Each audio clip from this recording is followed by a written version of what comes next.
Ok, cette semaine, dans notre nouvel enseignement LVBN, je reçois Kyle avec nous. Je me suis dit que ça serait sympa cette année pour commencer l'année, d'avoir un format un peu différent et recevoir quelqu'un avec moi et que Kyle nous parle un peu de sa vie avec Dieu, comment il a rencontré Jésus, pourquoi il a suivi Jésus dans sa vie, qu'est-ce qu'il fait aujourd'hui, etc., etc. Alors, pour ceux qui ne le savent pas, Kyle est notre fils. C'est le dernier, le petit dernier. Voilà, le petit dernier. Alors aujourd'hui, on se trouve dans les Alpes du Sud avec un cadre magnifique. On est un peu froid, mais ça va, on va y arriver, je pense, quand même. Donc voilà. Alors, tu peux nous raconter, par exemple, comment est-ce que, et pourquoi surtout, tu as eu une première rencontre avec Jésus, comment ça s'est passé, dans quel environnement tu étais, etc., etc., quel âge tu avais, juste pour aider les gens. Et chose que j'ai oublié de dire, c'est que le but de cette discussion très informelle qu'on a tous les deux aujourd'hui, c'est de pouvoir donner des exemples pour vous aider, pas forcément des exemples à comparer avec votre propre vie, mais tout simplement pour donner d'autres choses, d'autres exemples qui peut-être pourront vous inspirer, pas forcément de faire exactement la même chose, mais pour vous encourager à avancer, etc., etc. Donc on va aborder différents sujets, les uns et les autres, toujours très pratiques comme on fait à LVBN. Donc, let's go, buddy. Allez. On y va, en français. Ouais, en français. Ouais, donc alors, pourquoi est-ce que tu as un jour décidé de suivre Jésus dans ta vie? Quel âge tu avais? Où est-ce que c'était? Comment ça s'est passé? Ouais. Alors, moi quand j'étais né, vous étiez déjà chrétien. Toi et toute la famille. Et donc, j'ai grandi dans une famille chrétienne, quoi. Et on avait des réunions de maison. Enfin, une maison, c'était juste nous entre famille, hein, mais ah oui, le vendredi soir. Voilà, le jeudi. Souvent après, j'en parle dans les soir. enseignements. Ouais. Voilà. Et moi, c'était un peu ennuyant. Je m'amusais à faire du snowboard sur mes genoux avec mes deux doigts quand vous priez. Mais bon, t'étais là et t'as quand même suivi, t'as écouté, quoi. Voilà, et ça plantait des graines en moi. Mais à l'âge de 5-6 ans, c'est quand je savais pas trop comment faire, mais j'étais dans ma chambre et j'ai prié, j'ai demandé au Seigneur d'être le Seigneur et le Sauveur de ma vie, quoi. Qu'il soit le Seigneur et le Sauveur de ta vie, ouais. Voilà, même si je savais pas vraiment ce que ça voulait dire, mais mais Dieu regarde le cœur et il a vu que j'étais ouvert, que c'était quelque chose que je voulais et donc voilà. Après, je suis allé, je savais pas vraiment comment maintenir cette relation avec Dieu. Et puis en plus, c'était pas vraiment une relation, c'était un peu religieux, quoi. Je savais pas que tu pouvais parler à Dieu comme ça. Enfin, je veux pas vraiment réaliser, quoi. Après, j'étais sur Terre pendant 6 ans, donc il y avait beaucoup de choses qui... Ouais, tu venais d'arriver, quoi. Voilà, je venais à peine de sortir du bateau, donc voilà. Ouais. Et mais après, à l'âge de 19 ans, donc il y a beaucoup de choses qui sont passées et surtout quand j'ai dans mon adolescence, c'est quand il y a eu plusieurs trucs. Je t'interromps juste si je peux. Vas-y. Lorsque tu as fait cette démarche quand tu avais 5-6 ans, est-ce que tu penses que c'était quelque chose pour faire comme papa et maman, ou est-ce qu'il y avait quand même un petit désir intérieur personnel à l'intérieur de toi ou Ouais, je pense que, moi je me rappelle jamais que vous me poussiez ou quoi. C'est vrai. On a essayé plutôt de montrer l'exemple comme on a pu, ou des fois c'était pas parfait. Non, je me rappelle pas que ce soit un truc. Je me rappelle que j'étais vraiment, T'étais proactif, quoi. J'étais genuinely, je me rappelle plus comment on dit ça en français. Mais authentique. J'étais authentique, voilà, et j'étais vraiment heureux quand je l'avais fait. Et c'était pas quelque chose. Nice. Et je me rappelle quand j'ai couru en bas des escaliers, pour te dire, et je dis papa, j'ai donné ma vie à Dieu, tout ça. mais je l'ai pas dit avec l'espoir de dire comment il va réagir, est-ce qu'il va être fier de moi, quoi. Non, je l'ai dit parce que j'étais content de moi de l'avoir fait. Donc je pense que c'était quelque chose de authentique, vrai. Voilà. Après, il y a aussi plein de choses qui m'ont prouvé que c'était authentique aussi. Dans mon adolescence, où il y avait certaines choses où je pensais pas pareil, où le Saint-Esprit intervenait, tout ça. Mais il intervient avec les non-chrétiens aussi, mais pas de la même façon qu'avec ses enfants. Bien sûr. Et en regardant en arrière toutes ces années, je me suis dit, je pense vraiment que c'était sincère, que c'était sincère. Ouais. Et ça m'a confirmé que c'était sincère. Bien sûr. Plutôt. Il y avait un désir réel et authentique en toi. Oui, il y avait définitivement un désir authentique. Un désir d'enfant de 6 ans, mais quand même un désir, quoi. Voilà. Voilà. Et donc, quand j'avais, juste après que j'ai eu mes 19 ans, j'étais sorti de l'école depuis 2 ans déjà. Et à ce temps-là, je faisais du parcours tous les samedis, des fois le mercredi aussi, avec mes potes. C'était rien d'officiel ou quoi, c'était juste on allait en ville, tout ça, on trouvait des spots, des murs. Je me rappelle de ce temps-là. Voilà, c'était... Le parcours, c'était waouh. Voilà, des fois on n'allait pas toujours là où on était censé être, tout ça, et dans les écoles, on s'amusait. Mais enfin bon, pour revenir au sujet, c'était... donc j'avais tous ces amis, tout ça, et je me suis dit c'est ça qui m'a vraiment fait penser. Et je pense aussi petite parenthèse, je pense aussi parce que je sais que tu me l'as dit plusieurs fois que tu pries pour nous, pour toute la famille tous les jours. C'est vrai. Et je suis pas sûr et certain, je sais que ces prières ont fait effet, évidemment, parce que j'avais ces désirs qui arrêtaient pas de revenir, de quitter, juste d'arrêter de tout faire, moi, par le boulot, bien évidemment. Mais donc voilà, et je suis pensé, je dis, bientôt je vais entrer dans mes vingtaines d'années, j'aimerais bien avoir acheté une maison, me marier, tout ça. Ni l'un ni l'autre c'est encore passé, mais mais je suis patient, moi ça me dérange. Ça viendra. Là, pour l'instant j'ai la moto et je suis tranquille. Je blague, mais et donc c'est vraiment un choix. Il y a rien de radical. Il y a pas un ange qui est venu dans ma chambre la nuit ou quoi. C'est juste j'ai simplement fait le choix de dire maintenant j'ai envie d'être sérieux. Parce que j'ai eu un peu pas un coup de maturité, mais juste j'ai eu ce désir.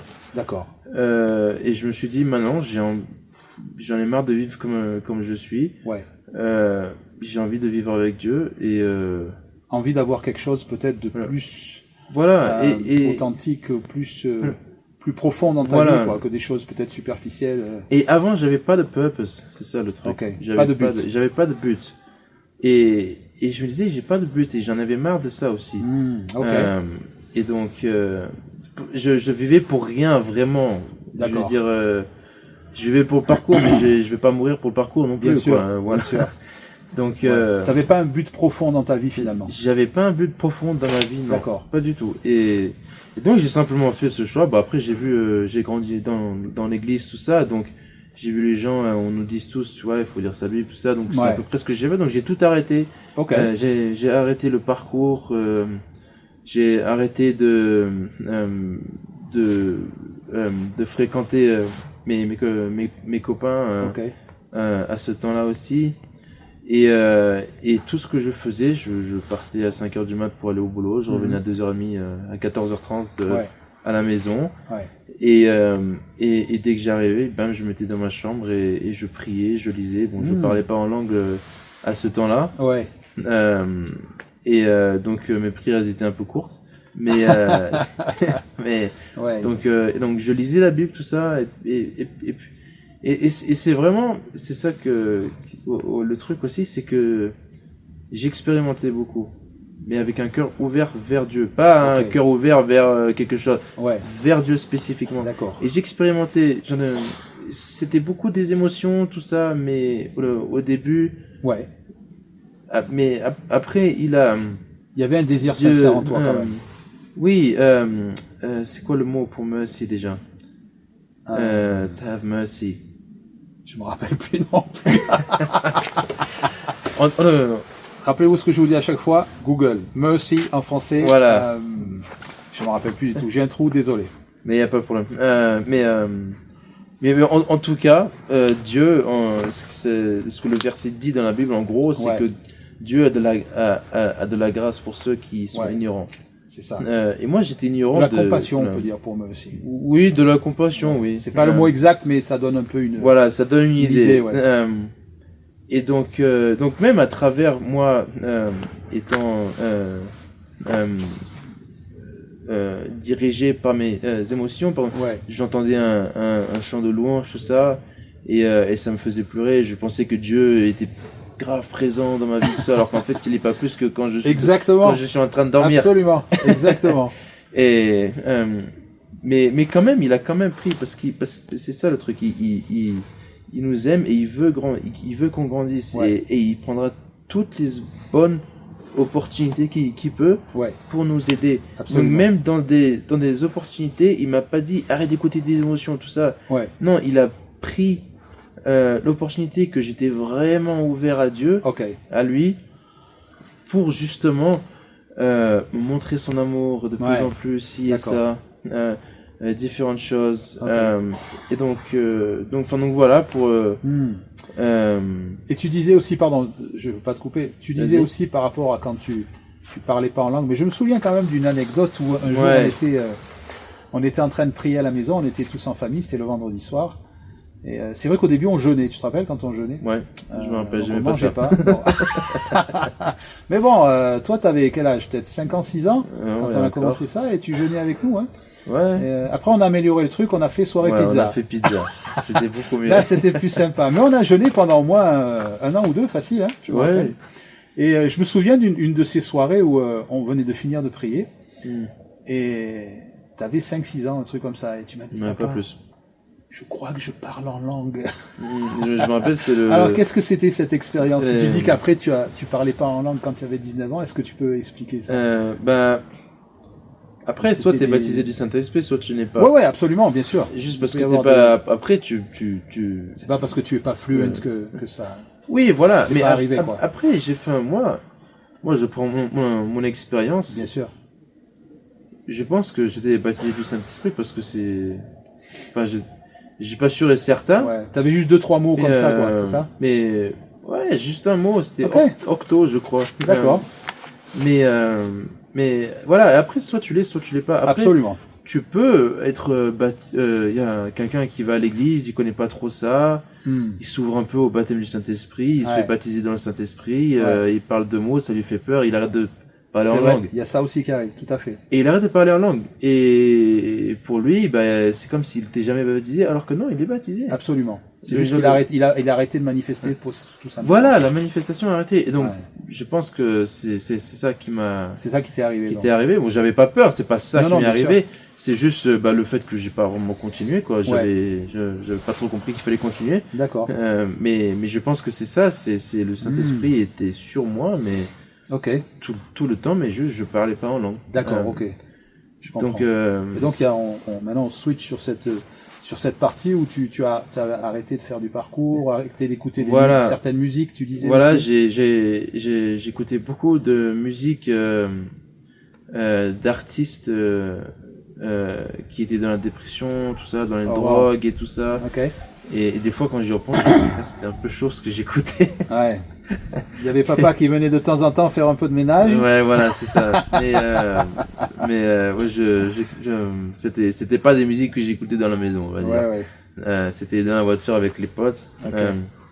Mais quand j'ai arrêté de fréquenter mes copains, après, ils le voulaient pas. C'est des gars super sympas et genre, des fois, pas souvent, mais des fois, je les vois toujours. Ils faisaient ça par ignorance plutôt, quoi. Ils faisaient ça par complètement, c'était de l'ignorance. Ils ne voulaient aucun mal. Mais c'est juste parce qu'ils étaient pas chrétiens, donc. C'est ça. Ils pouvaient pas savoir. Ils pouvaient pas savoir. Ils ne me poussaient pas vers Dieu. Ils me poussaient contre Dieu. D'accord. Quelqu'un qui joue pas le basket, il va pas te pousser à jouer du basket. Tu veux dire que c'était pas intentionnel de leur part, quoi. Non, c'était pas intentionnel. C'était de l'ignorance. Mais à la fin de la journée, ignorance ou pas ignorance, le résultat est le même. Et quand j'ai arrêté, pas plus que 2 semaines après que j'ai arrêté de les fréquenter, j'ai vraiment senti cette, non,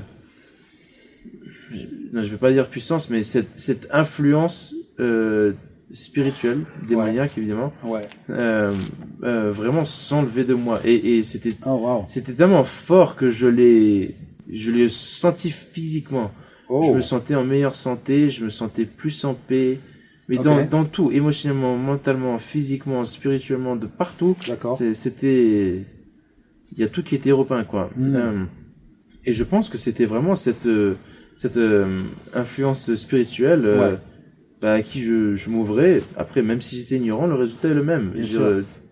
On peut s'ouvrir par ignorance.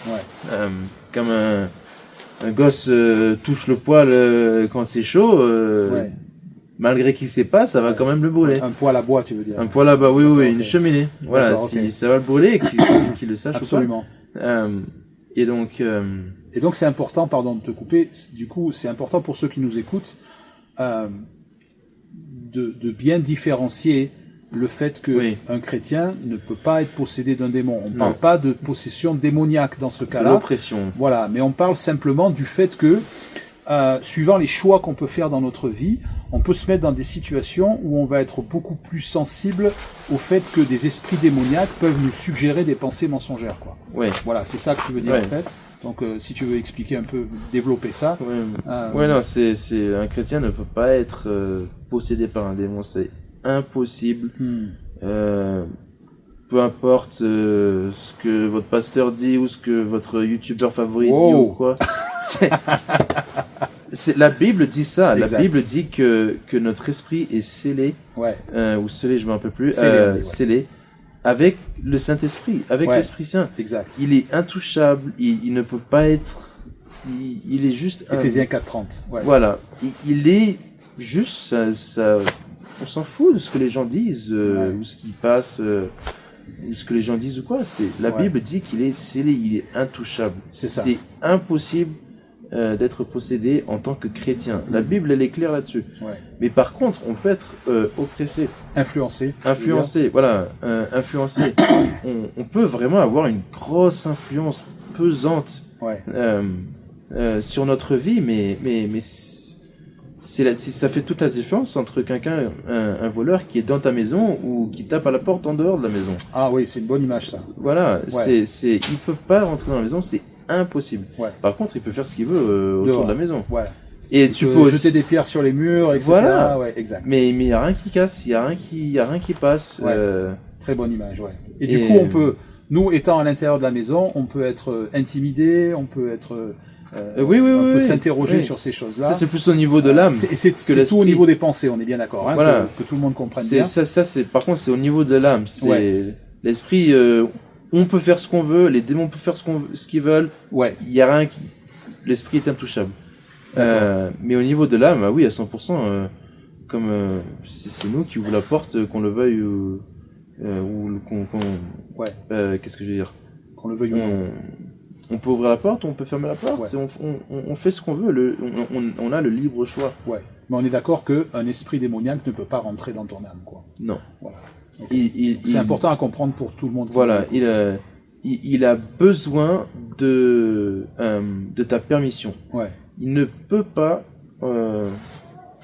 entrer, il peut avoir l'influence, tout ça, mais il ne peut pas entrer sans ta permission. Donc par nos mauvais choix, on peut dire peut-être que par les mauvais choix qu'on fait dans notre vie, parfois on va avoir des esprits démoniaques qui nous suggèrent des mensonges, tout le monde en a, quoi. Je veux dire, né de nouveau ou pas, mais de par le fait que on peut faire certains mauvais choix, donc on se met dans certaines manières de penser, on va être beaucoup plus sensible au fait de donner crédit, à ces pensées mensongères, et du coup on va acter ou on va agir plutôt. Agir sur ces pensées mensongères, c'est ça que tu veux dire en fait. Oui, voilà, c'est ça. D'accord. Donc toi, finalement, quand tu as décidé d'arrêter d'écouter toutes ces musiques-là, arrêter de fréquenter les gens avec qui tu étais, etc. Donc du coup, tu t'es mis dans une position où tu étais beaucoup moins réceptif à ces pensées mensongères qui étaient là, quoi. Et c'est ça un peu la freedom que tu as, la liberté, pardon, que tu as reçue. Voilà, j'ai vraiment. Je me mettais plus dans une situation qui allait ouvrir des portes. Et même la musique, mais la musique encore plus que quand j'ai arrêté de fréquenter les gens. Ouais. C'est le Saint-Esprit vraiment dans le mois ou deux qui est suivi après que j'ai arrêté de fréquenter ces gens-là. Ok. Mes potes, c'était encore plus gros. Ouais. Le Saint-Esprit m'a vraiment poussé à changer le style, même pas à changer, à juste arrêter d'écouter la musique que j'écoutais. Donc, d'accord. La louange, c'est tout ce que je savais qui était chrétien, et puis c'est tout ce qu'on avait dans ce temps-là. Maintenant, on en a un peu plus, mais c'était le seul genre qu'on avait avant. Exact. Donc, j'écoutais de la louange tout le temps, et moi, j'aime beaucoup la musique, je mets tout le temps de la musique, et donc ça avait une grosse influence sur moi. Ok. Mais là, c'était comme un poids lourd qui m'écrasait, qui a été enlevé de moi. Ouais. Et ça m'a encore plus libéré que quand j'ai arrêté de fréquenter mes potes. Ok. Donc ça nous montre bien finalement que des fois on entend des gens qui disent oh j'ai besoin de délivrance, ok je suis chrétien, je suis né de nouveau mais j'ai besoin d'être délivré et du coup les gens pensent qu'il faut qu'il y ait 10 personnes autour d'eux qui prient pour eux pendant 2 ou 3 heures avec 4 sessions par semaine pendant 3 mois et demi. Enfin non, j'exagère, je plaisante là, mais finalement ça nous montre que on peut s'en sortir tout seul. Et que on a le plein potentiel à l'intérieur de nous par notre nouvelle naissance, simplement par le fait de décider de faire des bons choix, c'est-à-dire d'arrêter certaines fréquentations, d'écouter certaines choses ou de regarder certaines choses, de passer du temps à étudier, de passer du temps à prier, et finalement les choses s'arrangent toutes seules d'elles-mêmes, quoi. On n'a pas besoin de délivrance, quoi. Voilà. On n'a pas besoin de délivrance. Après. Tu peux aller à l'église et le pasteur bien sûr, et t'as 15 personnes autour de toi. Oui, mais pour dire que pour quelqu'un qui est tout seul, il peut s'en sortir seul. Quoi. Tu peux être au fond de ta prison et être plus libéré que quelqu'un qui est à l'église tous les jours. Absolument.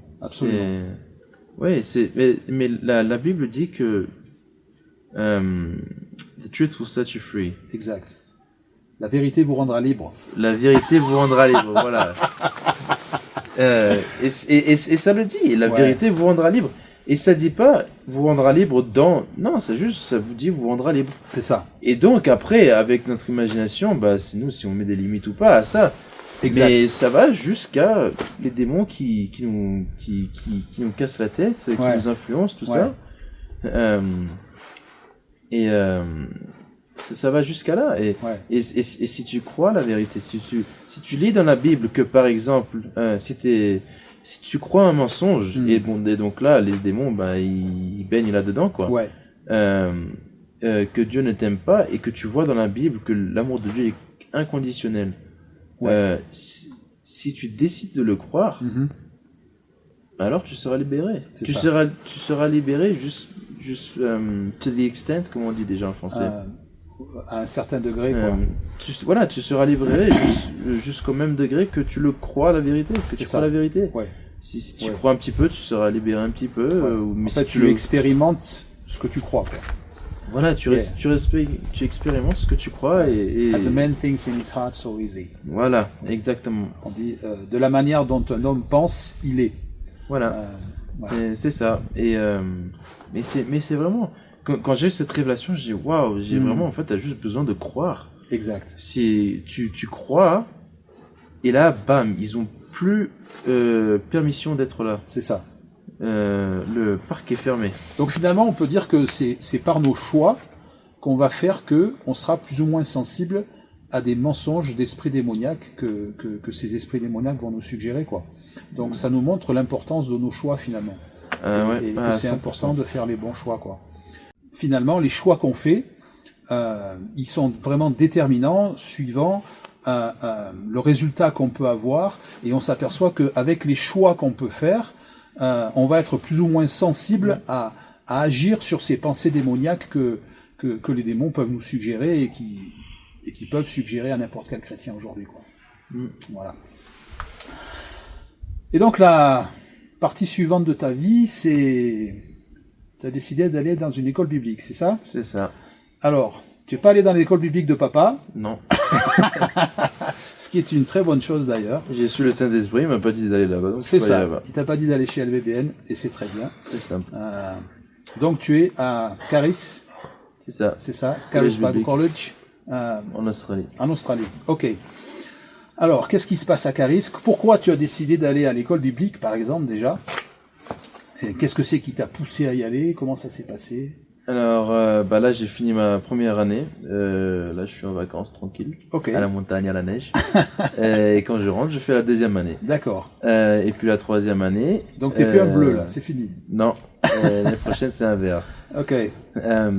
Mais j'ai toujours voulu faire l'école biblique, mais j'ai toujours... Moi, en tant que Français, je sais pas si c'est en tant que Français, mais dans ma nature Ouais. française, quoi, voilà, on va dire. Pour moi, la fellowship, La communion fraternelle. la communauté fraternelle, Communion fraternelle.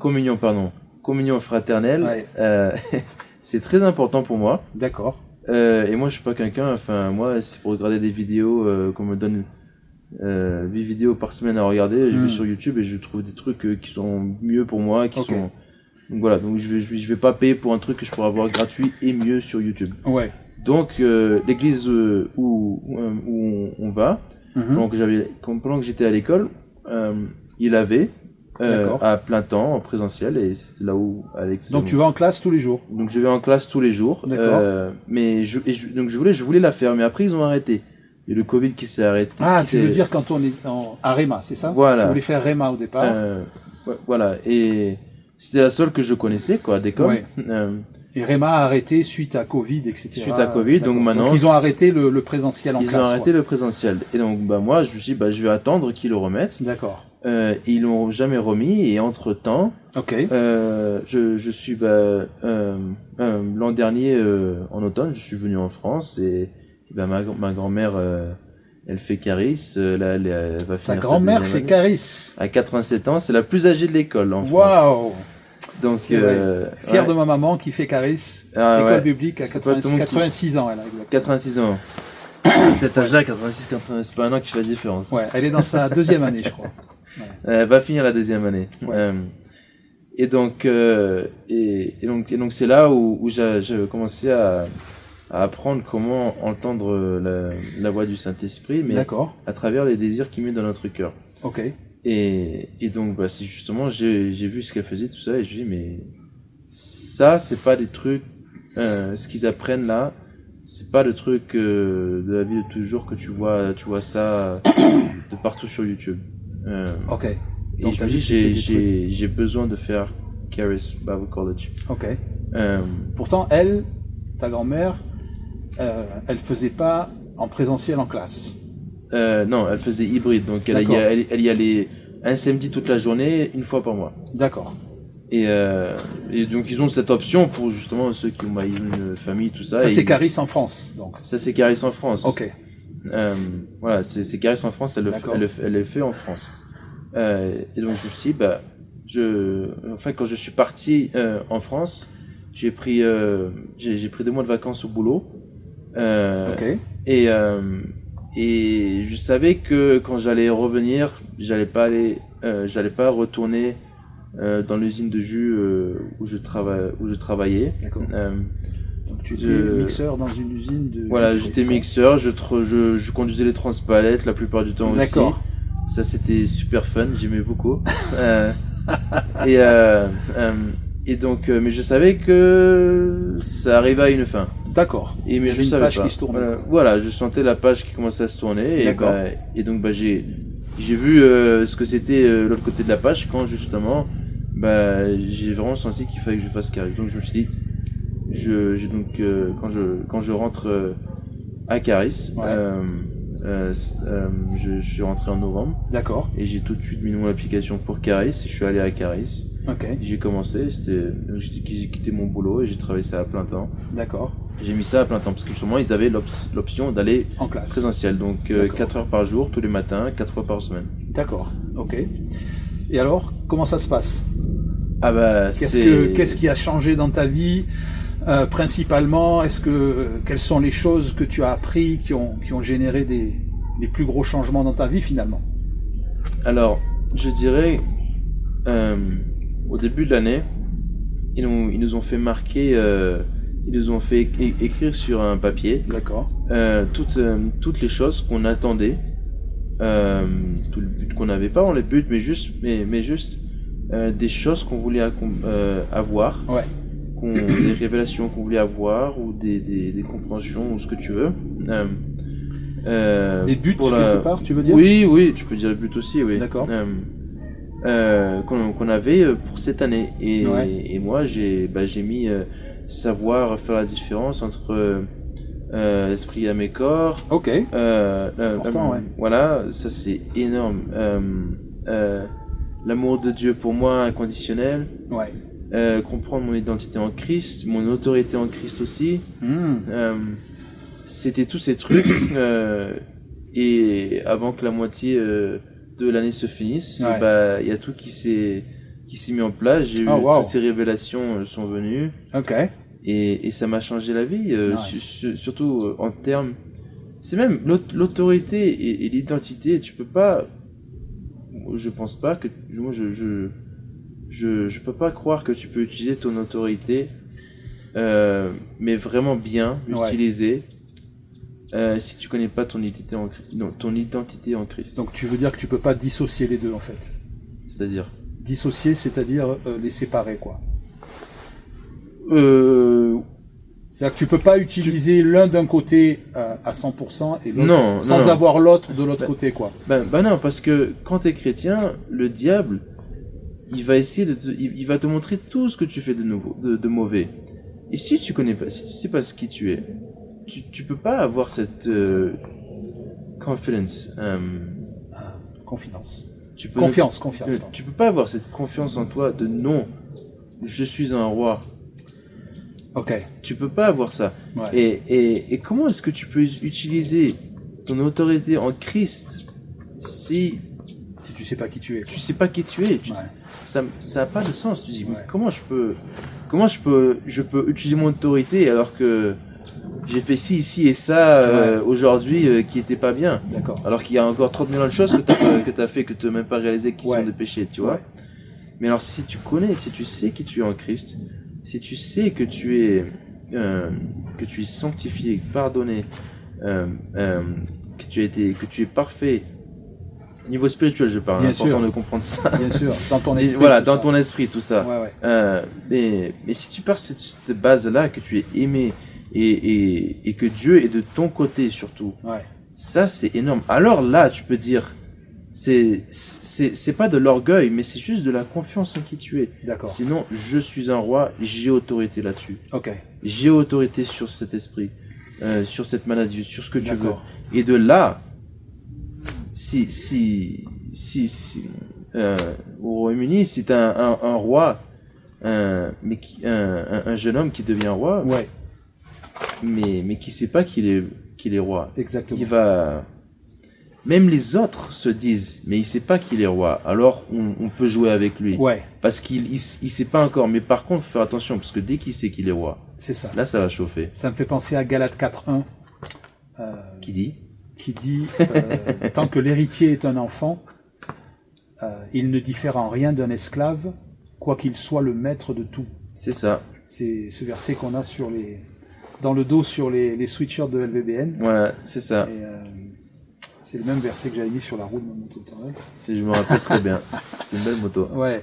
Et donc c'est important, c'est vrai que si je sais pas ce que j'ai reçu, j'ai aucune différence avec quelqu'un qui a rien, quoi. Finalement, c'est ce que ça veut dire. Parce que tu peux avoir une maison avec un basement, un sous-sol. Un sous-sol. Je vais parler en termes d'argent parce qu'on est dans un monde physique, mais plein d'or, de rubis, de tout ça. Mais si tu sais pas que c'est là, tu vas continuer de vivre dans ta cabane. C'est ça. Sans savoir que tu as tout ça sous tes pieds. C'est une bonne image, Et par contre, dès que tu sais qu'il y a ça sous tes pieds, alors là, ça serait stupide de pas l'utiliser. Absolument. Donc voilà. Donc comment tu fais, par exemple, quand tu veux exercer ton autorité ? C'est ce que tu disais dans la vidéo qu'on a fait en anglais juste avant, où tu parlais de quand tu étais malade ou des choses comme ça. Comment ça se passe ? Est-ce que, bien sûr, tu demandes pas à Dieu de venir te guérir, etc., parce que tu as compris que tu as une responsabilité finalement. Déjà, Dieu m'a déjà guéri, donc l'affaire est réglée. Amen. C'est à toi de le croire. C'est ça. Ok. Ouais. Donc, est-ce que tu peux nous donner des explications sur ce processus? Comment tu fais pour utiliser ton autorité en Christ? Bah déjà, dès que j'ai un truc qui m'attaque, un mal de tête ou si je tombe, je me fais mal ou quoi, j'attends pas que ça s'empire pour utiliser mon autorité parce que quand tu agis tout de suite donc. J'agis tout de suite. Je veux pas le faire tranquille et chaud. Je sais que t'aimes beaucoup cette expression. J'attends pas que le fer il durcisse pour essayer de le tordre. Ouais. Parce que c'est pas que c'est impossible, mais c'est dur quoi. C'est plus difficile, exactement. Quand t'es à l'hôpital, c'est un peu plus dur que quand tu viens à peine d'avoir un mal de tête. Tout à fait. Voilà. Tout à fait. Donc j'agis tout de suite. Je maudis ce qui m'attaque. Je le rebuke. Ok. Je le rebuke. Je me rappelle plus. Je le chasse quoi. Oui, je le chasse. Exactement. Je le chasse agressivement, mais je suis pas gentil, je suis agressif. Donc tu parles à la chose, tu demandes pas à Dieu de venir le faire pour toi quoi. Non, si j'ai un mal de tête, je dis mal de tête, je maudis au nom de Jésus. Ok. Tu pars tout de suite, tu restes pas là. Je te chasse au nom de Jésus quoi. Oui. Voilà. Okay. Tu restes pas là quoi, tu dégages. D'accord. Donc il y a quand même une partie action de notre part à faire quoi. À 100%. Voilà. Dieu il a déjà fait, il a dit maintenant voilà, je te donne les outils, c'est à toi de faire. D'accord. T'as le bois, t'as les marteaux, t'as les clous, maintenant c'est à toi de faire la maison. Donc c'est vrai que je prends souvent cette image où Dieu nous a donné une caisse à outils, mais c'est à nous d'apprendre à nous servir des outils quoi. C'est ça. Et par la grâce de Dieu, il va nous apprendre à comment se servir des outils. Ouais, exactement. Mais pour nous apprendre à utiliser les outils, il faut d'abord les prendre dans les mains. C'est ça, voilà. Il faut sortir la caisse du placard, ouvrir la caisse, et ça, il va pas le faire pour nous, quoi. Voilà, la dépoussiérer. Voilà, c'est vrai que souvent, c'est là où les chrétiens, certains chrétiens en tout cas, peuvent éprouver des difficultés parce qu'ils se disent mais je comprends pas, je prie, il y a rien qui se passe, etc. Voilà. Mais on a aussi notre part à faire, quoi. À 100%. Donc ça, c'est quelque chose que tu as appris. Plutôt qui a été confirmé à l'école biblique parce que tu le sais déjà, mais bon, ça a été. Oui, le fondateur de Caris,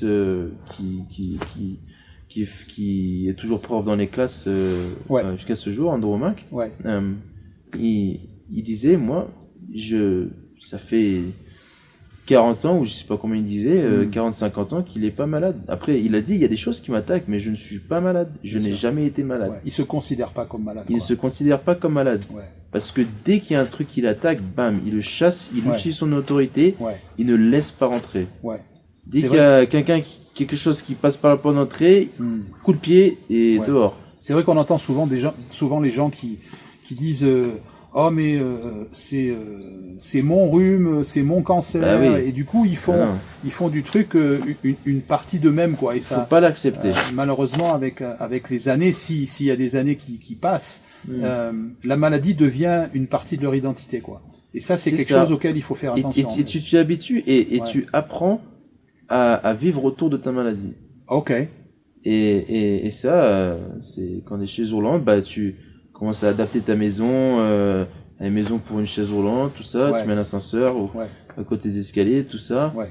Et après, je comprends qu'il y a des choses bien sûr, il n'est pas question de condamner certains de nos frères et sœurs qui sont dans des grandes maladies, etc.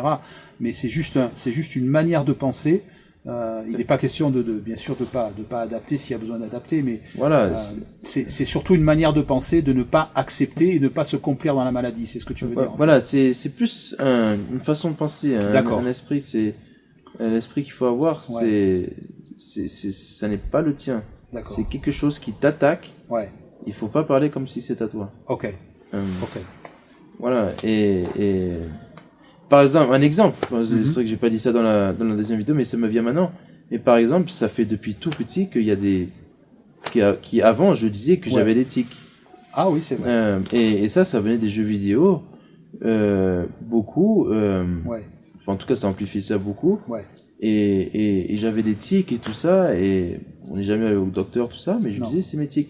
Mais quand j'ai vraiment compris ça, même avant, quand j'ai commencé à être chrétien, tout ça, j'ai arrêté de dire mes tics. Non, c'est des tics. C'est ça. Je chasse ces tics. Je chasse pas mes tics, je chasse ces tics-là. Exactement. Et des fois, j'en ai toujours des fois, mais même là, peut-être dans les vidéos, je sais pas, j'en ai fait, j'en sais rien. Non, mais pas vu, mais bon. T'as pas vu? Bah voilà, mais ça n'est pas les miens. Ouais. Et c'est pour prouver d'ailleurs que même moi, je parle de guérison, là, d'utilisation de mon autorité, Ouais, tout même en étant dans un processus de guérison. de guérison ou de chasser ces types-là. Ouais. Et je me rappelle, j'arrivais même pas à avoir une conversation pendant 10 minutes avec quelqu'un. Je m'en souviens. Parce que je bégayais, je n'arrivais pas à faire des mots. Alors que c'est là, bah, ça fait 1 heure qu'on parle Ouais. Et ça va, quoi. et ça va très bien. Et j'y pense jamais, mais à chaque fois qu'ils reviennent, à chaque fois que je vois qu'ils sont là, bah, je les chasse. Ouais. Après, c'est pas quelque chose qui revient de la même intensité que c'était avant, quoi. Voilà. Pas que les gens croient que ça revient aussi fort que ce que c'était avant. Mais ça montre bien, finalement, ça se diminue petit à petit. Absolument. Que des fois, on peut prier pour des choses, et c'est vrai que ça arrive, on prie pour des choses, et des fois, instantanément, ok, ça part, c'est fini, on n'en parle plus. Des fois, c'est un processus. Comme là, tu parles des tics que tu avais. Voilà. Là, c'est un processus, et tu dois être à 95 ou 98%. Voilà. Et voilà, quoi. Et c'est pour ça qu'il faut pas se décourager, continuer de prier pour ces choses-là, etc. Et surtout de pas faire en sorte que ça soit une partie de notre identité, comme tu disais. Quoi. Il faut pas l'accepter. Ouais. Dès que tu l'acceptes, c'est défaite. Ouais, exact. Ouais. Mais surtout, alors une autre chose que j'allais dire, que je me rappelle plus. Ça va venir, t'inquiète pas. Ça m'arrive très souvent. Voilà, après, je veux faire attention parce qu'il y a quand même des situations de maladie où c'est la mort ou la vie. Donc, bien sûr. J'allais dire que t'as pas forcément besoin de comprendre pourquoi c'est pas guéri. Ouais. Après, il y a des choses, par exemple, si t'as, je sais pas, une maladie mortelle, tout ça, bah, évidemment qu'il y a besoin de comprendre. Bien sûr. Le truc, tu vois. Voilà. Mais tu veux dire diagnostiquer la maladie, tout ça, c'est ce que tu veux dire? Voilà, il y a des fois, bah, c'est mieux d'aller au docteur et de rester en vie et de continuer d'avancer dans la foi. Absolument. Plutôt que de mourir parce que de notre manque de foi. Absolument. Donc, moi, je dis souvent que... Pardon, excuse-moi, vas-y. J'allais juste te dire, c'est pas un péché d'aller au docteur. Non, bien sûr. Ça ne devrait pas être notre réflexe. Exactement. Notre réflexe, c'est on utilise l'autorité. Après, bah, je préfère être en vie et aller au docteur. Mais bien sûr, absolument, tout à fait. Tu as tout à fait raison. C'est vrai que c'est pas parce que... Il y a plein de docteurs qui sont chrétiens, et il y a plein de chrétiens qui sont appelés à être docteurs aussi. Oui, absolument, exactement. Je dis souvent que les médicaments et les médecins, c'est pour nous aider à grandir dans des étapes de foi supplémentaires, quoi. Parce que si par exemple je suis malade pour quelque chose et j'arrive pas à activer assez de foi pour être guéri, ben les médicaments sont là pour m'aider, quoi. Et voilà. Après c'est une bonne chose aussi, quoi. Voilà, pour les gens qui sont pas encore dans un acte de foi. Ça me fait penser il y a quelques années, je sais pas si tu te souviens, quand j'avais eu des calculs dans les reins là-dessus. Oui, je me rappelle très bien. Kidney stones. Ouais, et je me rappelle, je dis non, je vais pas aller à l'hôpital. Et je me rappelle, après quand je suis arrivé à l'hôpital, le médecin m'a dit, ben vous avez un rein qui a commencé d'arrêter de fonctionner, et vous seriez arrivé 3-4 heures plus tard, il fallait enlever le rein, quoi. Ouais. Mais je me rappelle où je suis resté pendant 7 heures sur mon lit, en train de prier, d'utiliser mon autorité, etc., etc. Mais manifestement, ce jour-là, j'avais pas la faculté d'activer assez de foi pour être guéri instantanément. Mais bon, ça m'a pas démonté pour autant, quoi. J'ai dit ok, mais j'ai essayé, quoi, tu vois. Comme tu dis, ça n'a pas été mon réflexe premier de dire vite, appelons l'ambulance, je pars à l'hôpital tout de suite. J'ai essayé, j'ai prié pendant 7 heures et je me tordais de douleur, etc. Et au bout d'un moment où j'en pouvais plus, presque à perdre connaissance, j'ai dit ok, et maman, elle m'a amené à l'hôpital, quoi. Mais pour dire que c'est pas forcément un échec, ça. Voilà, parce que j'ai appris pendant ces 7 heures-là, etc. Voilà, j'ai prié. Ça t'a gagné de l'expérience. Absolument, absolument. Et c'est vraiment important pour ceux qui nous écoutent de savoir que voilà, les médecins c'est bien, les médicaments c'est bien, mais quand on est chrétien, c'est vrai que ça doit pas être le réflexe premier, mais il faut pas non plus, comme tu disais, être stupide et se mettre en danger et mettre sa vie en danger, etc. Parce que si je meurs, je suis plus là pour faire le plan que Dieu a prévu pour moi. Ça. Et finalement, c'est un échec, quoi. Juste parce que j'ai pas voulu accepter un médecin ou un traitement médicamenteux ou des choses comme ça, quoi. C'est un sujet très important, ouais.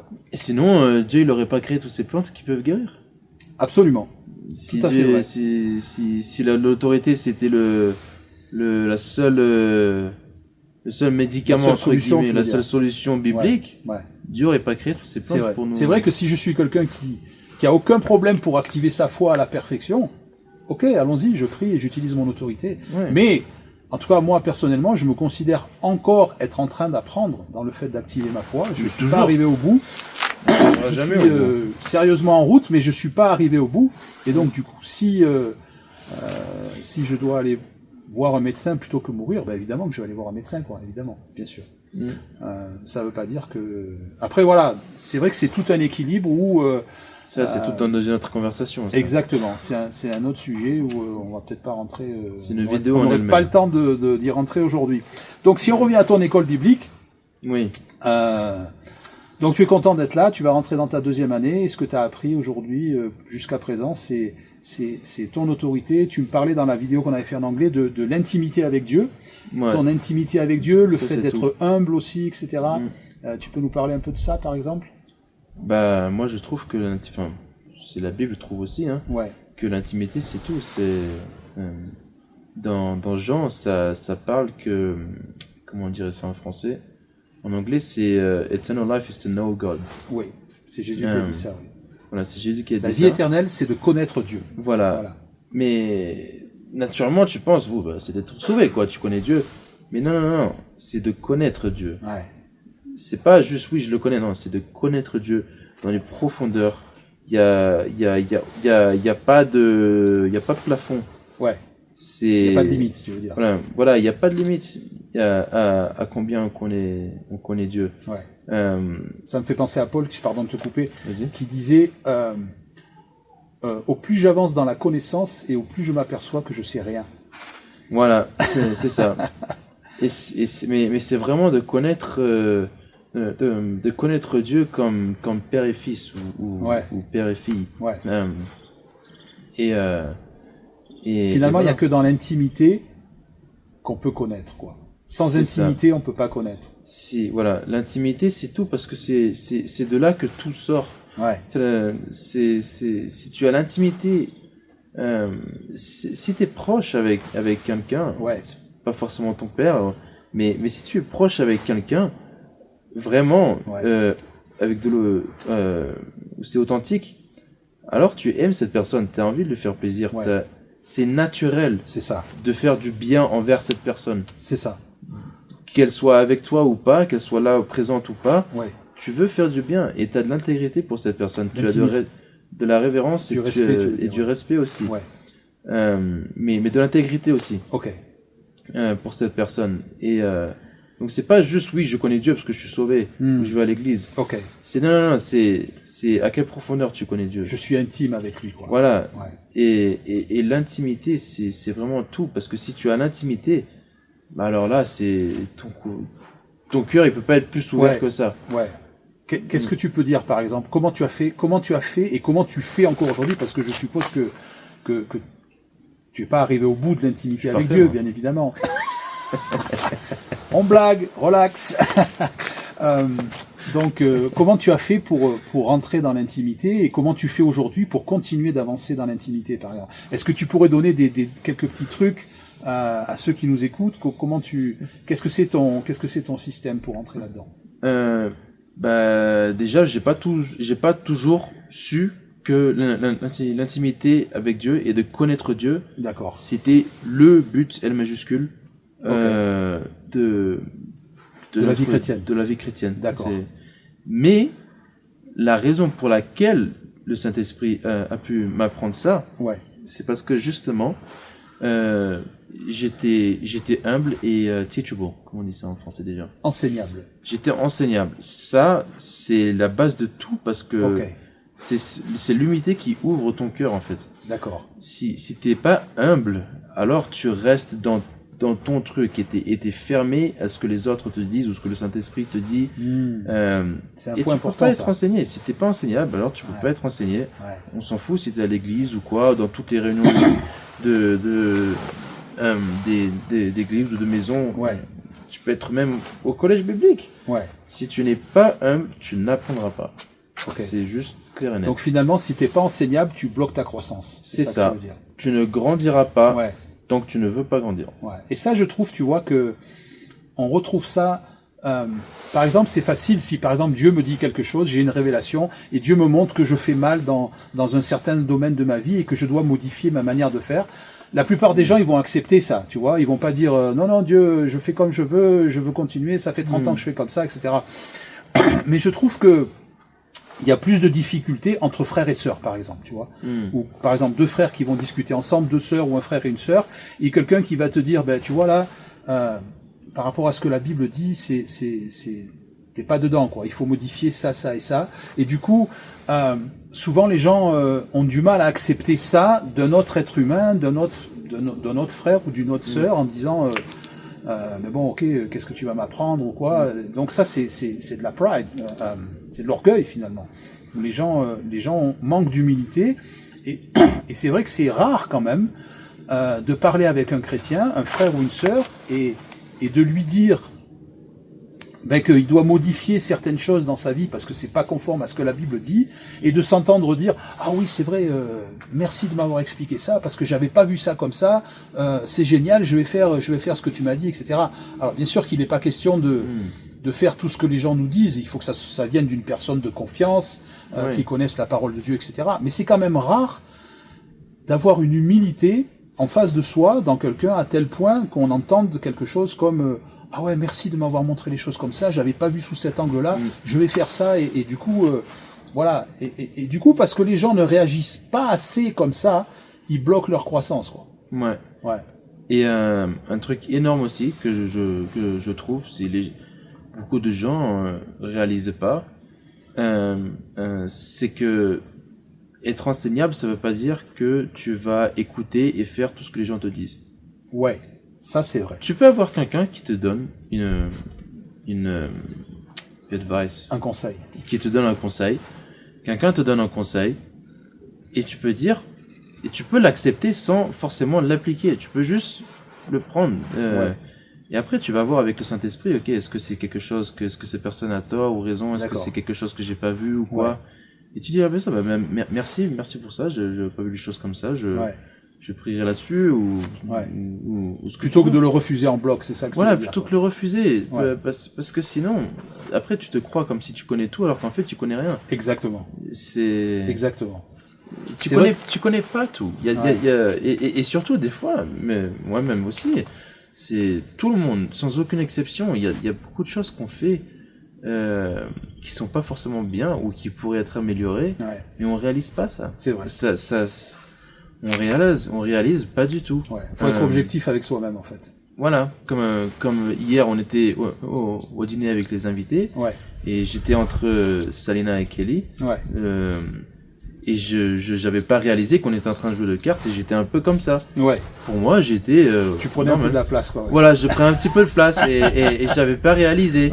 Donc des fois il y a des choses on fait qu'on ne veut pas faire mal. Oui, bien sûr. Mais c'est juste qu'on le fait sans pas. le vouloir. On le fait par ignorance. Et quand les autres nous le montrent, du coup. Voilà. Et après aussi un autre niveau d'humilité que j'ai pas dit dans la vidéo anglaise, mais qui est vraiment importante. Ça c'est vraiment énorme. C'est vraiment un autre niveau d'humilité et vraiment aimer pas juste être ouvert mais aimer grandir. D'accord. Aimer les conseils, tout ça. Donc cette chose et une autre chose, c'est quand les gens tu peux contrôler comment tu reçois ce que la personne te dit. Qu'est-ce que tu veux dire par là? C'est-à-dire que si quelqu'un tu réalises pas que t'es quelqu'un qui râle beaucoup. Qui râle beaucoup, tu veux dire? Voilà, qui râle beaucoup. Tu réalises pas que t'es quelqu'un qui râle beaucoup, et c'est pas un de râler, c'est juste que tu réalises pas, quoi. Et ton pote, il pète un câble, et presque il te crie dessus, tout ça. Et tu vois, mais t'es comme ça, t'as pas de râler ici et ça, et ce qu'il dit, c'est vrai, mais dans la façon dont il dit, il y a beaucoup de chrétiens qui jugeraient, qui dans une façon négative. Et qui dirait lui il a besoin de changer, tout ça, il n'arrive pas à se contrôler, alors que non, si vraiment tu es humble et si vraiment t'as compris que tu peux contrôler ça, alors même si lui il te l'a dit en colère, ça veut pas dire que tu dois réagir en façon de sa colère. Ok. Tu peux exactement parler à quelqu'un, tu dis, hey, j'ai vu ça en toi, ça, fais gaffe. Si quelqu'un, il pète un câble devant toi, tu peux dire, ok, on s'en fout de comment il me l'a dit. On s'en fout de il a péché ou il m'a insulté ou quoi, ça. Ouais. À la fin de la journée, est-ce que ce qu'il m'a dit, c'est vrai? Ça demande de l'humilité. Voilà. Est-ce que, parce qu'on s'en fout qu'ils soient en colère ou pas. Ça veut pas dire que ce qu'il dit, c'est pas faux. Ouais. C'est pas vrai. Si vraiment ce qu'il dit, c'est vrai, il dit, ok, d'accord. Je vais faire attention, tout ça, et je vais faire en sorte, avec l'aide du Saint-Esprit, ça c'est énorme, avec l'aide du Saint-Esprit, je vais faire en sorte pour que, plus personne pète un câble comme ça devant moi. Ouais. À ce sujet-là. C'est vrai que c'est un niveau supplémentaire d'humilité, ça. Ne pas prendre en compte lorsque les gens n'utilisent pas la bonne manière pour nous parler, quoi. Voilà. Parce que, pardon, vas-y. Non, j'allais dire, tu peux vraiment contrôler ça. Ouais. Tu peux vraiment contrôler de comment tu reçois les choses. Avec tout. C'est ça. Ça me fait penser à Paul dans les Romains qui dit ne vous considérez, alors je traduis de l'anglais, ne vous considérez pas au-dessus des autres en fait, mais considérez les autres comme au-dessus de vous-même. Préférez les autres. Voilà, exactement. Et donc du coup, c'est vrai que à chaque fois que je vais, et même si une personne elle n'utilise pas la bonne forme pour me dire une vérité, il faut pas que je m'arrête à cette mauvaise forme qui a été employée. En fait, ce que tu veux dire, c'est ça, il me semble. Mais il faut que je m'arrête au contenu, à la vérité qui a été dit, et que la mauvaise forme, je la mette de côté finalement. C'est ça. Et du coup, ça va être bénéficiaire pour moi, quoi. C'est ça. Ouais. C'est exactement ça. Je trouve que c'est encore plus énorme. C'est vrai que c'est un niveau d'humilité encore un peu plus élevé que ce qu'on voit régulièrement chez les gens, quoi. Et c'est pas impossible qu'on le absolument, qu'on le voit dans les gens ou pas. Absolument. À la fin de la journée, comme j'ai dit dans la vidéo anglaise, on l'a fait en anglais. D'ailleurs, qu'est-ce que j'ai dit dans la vidéo anglaise? Ça a perdu son fil. Ça va revenir. Ça va revenir. Et donc après, on peut continuer oui, ça me reviendra. Bien sûr, à avancer sur ce sujet de Caris où tu es à l'école biblique maintenant. Donc là, tu vas rentrer dans ta deuxième année. Donc c'est un petit peu tout ce que tu as expérimenté dans la première année. Et qu'est-ce que tu pourrais donner par rapport à ton expérience comme conseil, par exemple, à quelqu'un qui viendrait te voir et qui te dit « Ok, Kyle, qu'est-ce que tu peux me dire sur le fait de pouvoir avancer avec Dieu? Est-ce que tu aurais des conseils à me donner sur comment je peux avancer, comment je peux enraciner ma relation avec Dieu dans l'intimité dont tu parlais tout à l'heure, etc. etc. Est-ce que tu aurais des conseils à donner à ceux qui nous écoutent, par exemple, aujourd'hui? C'est vraiment ce qu'on vient de parler, c'est vraiment... Mais je dirais des conseils un peu plus pratiques, tu vois, des choses D'accord. Pratiques. Alors, des choses encore plus pratiques, passer du temps avec Dieu tous les jours. Ok. Tout en ayant ce cœur humble. D'accord. De vouloir apprendre, de vouloir connaître Dieu. Ok. Si tu vas jamais au rendez-vous, tu rencontreras personne. Ok. Donc du coup, tu veux dire que c'est pas parce que je vais passer 2 heures avec Dieu que ça va être forcément une bonne chose. Il faut que je passe 2 heures avec Dieu avec la bonne mentalité, quoi. Voilà, avec la bonne mentalité, c'est pas de il faut que je passe 2 heures, c'est non. C'est le but, ça serait j'ai envie de passer de temps avec mon papa et de le connaître. Ouais. Mais après, au début, s'il y a pas encore cette intimité, c'est pas grave.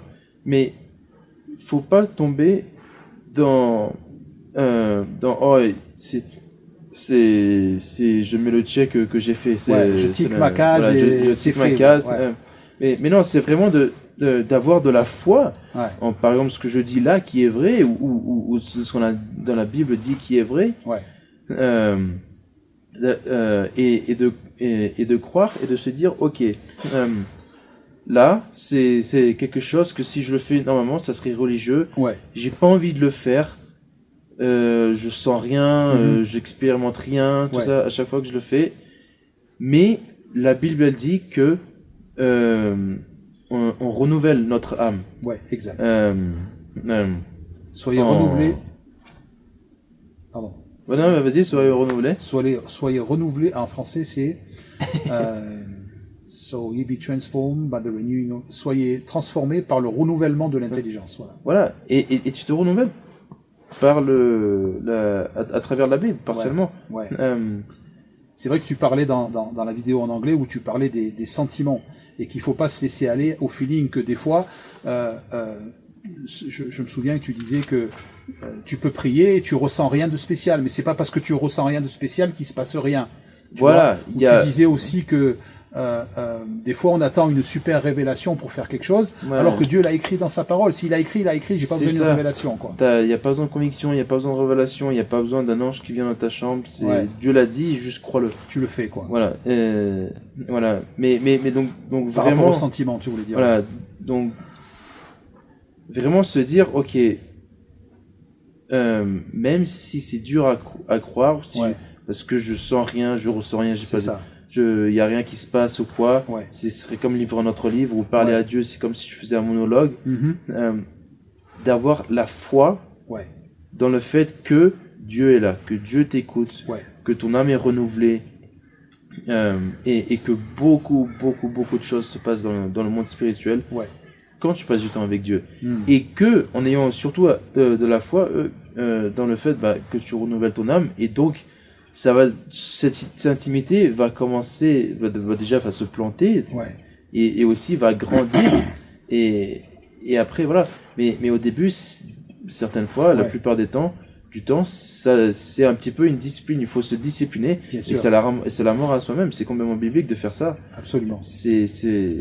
Mais voilà, c'est vraiment d'avoir de la foi dans ce but qui est d'avoir l'intimité avec Dieu, et non pas je lis ma Bible parce que c'est ce que le chrétien doit faire. Non, c'est pas ce que le chrétien doit faire. Et donc pas forcément me fier à ce que je ressens ou ce que je ressens pas, quoi. Voilà. Je le fais parce que je le crois. Tu parlais de la foi comme ce sixième sens, tu te souviens? C'est ce que j'allais dire aussi. C'est Andromaque dit très bien. On a un sixième sens en tant que chrétien, et c'est la foi. C'est le don de croire. Et il faut sauter ces 5 premiers et arriver au 6e en mettant de côté les 5 premiers, les 5 sens, et de dire non, j'ai le 6e sens, et c'est comme ça que je vais faire. Et finalement, je crois. Pardon, je t'ai coupé. Vas-y. Vas-y. Non, je t'ai coupé. Je suis désolé. Mais vas-y.